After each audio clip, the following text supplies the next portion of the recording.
UCF ദേശീയ president doctor Michael Williams ആണ് media വണ്ണോട് സംസാരിച്ചത്. എന്തായാലും വിശദാംശങ്ങളിലേക്ക് പോകാം. സജു തോമസ് ഡൽഹിയിൽ നിന്ന് വിവരങ്ങൾ നൽകും. സജു, ക്രൈസ്തവ വിശ്വാസികൾക്കെതിരെ നടക്കുന്ന അതിക്രമങ്ങളിൽ വലിയ ആശങ്ക UCF നേരത്തെയും രേഖപ്പെടുത്തിയിരുന്നു. പ്രധാനമന്ത്രിക്കടക്കം പരാതി നൽകിയിരുന്നു. ഇപ്പോൾ കടുത്ത നടപടി, ഇത്തരം അതിക്രമങ്ങൾ ഭാവിയിൽ തടയാൻ കടുത്ത നടപടി ആവശ്യമാണ് എന്നുകൂടി പറയുകയാണ് UCF. എന്തായാലും ഒരു കേന്ദ്രത്തിൽ നിന്ന് ഏതെങ്കിലും തരത്തിലുള്ള അനുകൂല പ്രതികരണം ഇതിനോട് ഉണ്ടായിട്ടുണ്ടോ എന്നുള്ളതാണ് നമ്മൾ നോക്കുന്നത്. UCF എന്തു പറയുന്നു?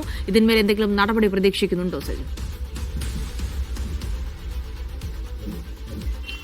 ജിൽസി സൈഫുദ്ദീൻ, അത്തരമൊരു നടപടി എന്തായാലും കേന്ദ്ര സർക്കാരിന്റെ ഭാഗത്തുനിന്ന് ഉണ്ടാകാൻ സാധ്യത വളരെ കുറവാണ്. നമുക്കറിയാം, കഴിഞ്ഞ കുറച്ച് മാസങ്ങളായിട്ട് വിവിധ സംസ്ഥാനങ്ങളിൽ മതന്യൂനപക്ഷങ്ങൾക്കെതിരെ, പ്രത്യേകിച്ച് ക്രിസ്ത്യൻ മതന്യൂനപക്ഷങ്ങൾക്കെതിരെ വലിയ തോതിലുള്ള ആക്രമണങ്ങൾ ഉണ്ടായിക്കൊണ്ടിരിക്കുന്നത് നമ്മൾ കണ്ടതാണ്. കഴിഞ്ഞ ആഴ്ചയിലൊക്കെയും ക്രിസ്മസ് പരിപാടികളുമായി ബന്ധപ്പെട്ടും ക്രിസ്മസ് കരാൾ സർവീസുമായിട്ടൊക്കെ ബന്ധപ്പെട്ട് വലിയ തോതിലുള്ള ആക്രമണങ്ങളാണ് ഈ ക്രിസ്ത്യൻ വിഭാഗം നേരിടേണ്ടി വന്നത്. ഇപ്പോൾ ഏറ്റവും ഗുരുതരമായ ഒരു സംഭവം ഇപ്പോൾ യുണൈറ്റഡ് ക്രിസ്ത്യൻ ഫോറം വ്യക്തമാക്കിയിരിക്കുന്നത്, അടക്കം ചെയ്ത മൃതശരീരങ്ങൾ പോലും കുഴിച്ചെടുത്ത് കത്തിച്ചു കളയുന്ന രീതിയിലേക്ക്, അത്തരത്തിൽ വലിയ രീതിയിലേക്ക് മതനിന്ദ പോലെയുള്ള വലിയ പ്രശ്നങ്ങളിലേക്കാണ് രാജ്യത്തിന്റെ ഒരു സ്വാഭാവികമായിട്ടുള്ള ചട്ടക്കൂട് ഇപ്പോൾ മാറിയിരിക്കുന്നത്. പക്ഷേ ഇതുമായി ബന്ധപ്പെട്ട് യാതൊരു നടപടിയും പ്രധാനമന്ത്രിയുടെ ഭാഗത്തുനിന്നോ ആഭ്യന്തരമന്ത്രി അമിത്ഷായുടെ ഭാഗത്തുനിന്നോ ഉണ്ടായിട്ടില്ല. നമുക്കറിയാം, നേരത്തെ ഈ വിഷയങ്ങളുമായിട്ടൊക്കെ ബന്ധപ്പെട്ട് ആഭ്യന്തരമന്ത്രി കത്തയച്ചിട്ടുണ്ട്, പ്രധാനമന്ത്രി നരേന്ദ്രമോദിക്ക് കത്തയച്ചിട്ടുണ്ട്. പക്ഷേ ഈ വിഷയങ്ങളൊന്നും പ്രതികരിക്കാനോ അല്ലെങ്കിൽ നടപടിയെടുക്കാനോ തയ്യാറായിട്ടില്ല. ഏറ്റവും സങ്കടകരമായ കാര്യം, ഇതിന്റെയൊക്കെയും പിന്നാമ്പുറത്ത് നിൽക്കുന്നത് BJP അല്ലെങ്കിൽ BJP നേതാക്കളുമാണെന്നുള്ളതാണ്. പക്ഷേ ആ നേതാക്കൾക്കെതിരെ യാതൊരു നടപടിയും എടുക്കത്തില്ല. ഛത്തീസ്ഗഡിൽ, മധ്യപ്രദേശ്,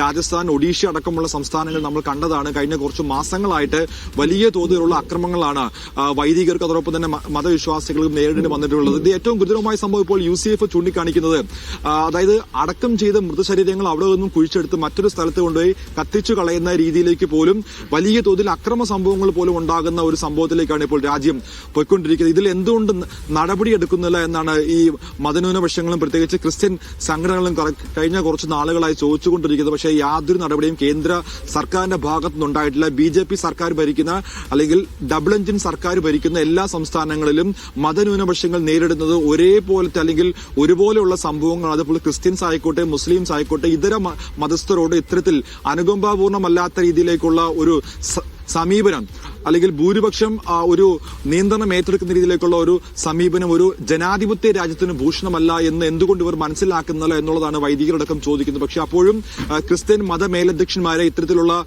പ്രധാന ചടങ്ങുകൾ പോയി കാണുകയും അവരുടെ ദേവാലയങ്ങൾ സന്ദർശിക്കുകയും ചെയ്തതോടുകൂടി തന്നെ മറ്റൊരു ഡിപ്ലോമാറ്റിക് രീതിയിലേക്കാണ് കേന്ദ്ര സർക്കാർ നീങ്ങാൻ ശ്രമിക്കുന്നത്. പക്ഷെ അത് വിശ്വാസികളുടെ ഇടയിൽ എത്രത്തോളം വേരൂന്നുന്നു അല്ലെങ്കിൽ വിശ്വാസികൾ അതിൽ എത്രത്തോളം വില കൽപ്പിക്കുന്നു എന്നുള്ളതാണ് ഇപ്പോഴും ചോദ്യചിഹ്നമായി നിലനിൽക്കുന്നത്. എന്തായാലും വലിയ വിമർശനങ്ങളാണ് ക്രിസ്ത്യൻ സംഘടനകൾ ഉയർത്തുന്നത്. പ്രത്യേകിച്ച് യുണൈറ്റഡ് ക്രിസ്ത്യൻ ഫോറം അടക്കമുള്ള വിവിധ സംഘടനകൾ ശക്തമായിട്ടുള്ള പ്രതികരണവുമായി രംഗത്ത് വന്നിരിക്കുകയാണ്. വിവിധ സ്ഥലങ്ങളിൽ ഇത്തരത്തിലുള്ള പ്രശ്നങ്ങൾ വിവിധ മതസ്ഥർ നേരിടുന്നുണ്ട്. പ്രത്യേകിച്ച് ക്രിസ്ത്യൻ